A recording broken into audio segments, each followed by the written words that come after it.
સ્થાનિક સ્વરાજ્યની ચૂંટણીઓ જાહેર થઈ ગઈ છે। આખાએ રાજકોટ જિલ્લાની અંદર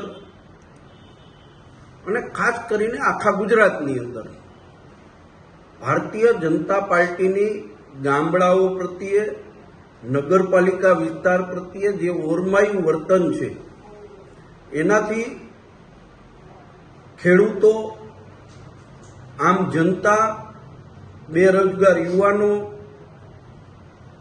બધા નારાજ છે। ત્યારે કોંગ્રેસ પાર્ટીએ 2 મહિનાથી સ્થાનિક સ્વરાજ્યની ચૂંટણી અંગેની તૈયારીઓ શરૂ કરી દીધી છે।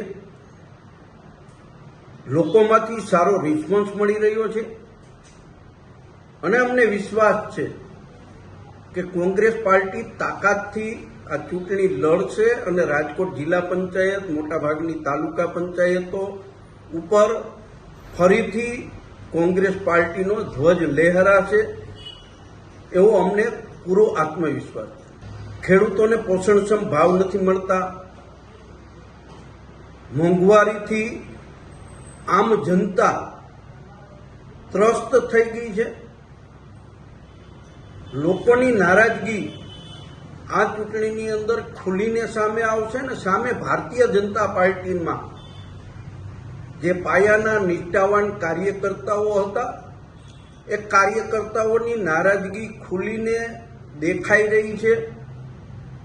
કોઈ જગ્યાએ ભારતીય જનતા પાર્ટીના કાર્યકર્તાઓ આક્રમકતાથી લડતા નથી। બહુ સ્પષ્ટપણે એવું લાગી રહ્યું છે કે ક્યાંક ને ક્યાંક ભારતીય જનતા પાર્ટીમાં આંતરિક અસંતોષ વધ્યો છે ને એને કારણે કોંગ્રેસ પાર્ટીને એનો બેનિફિટ, ફાયદો મળશે।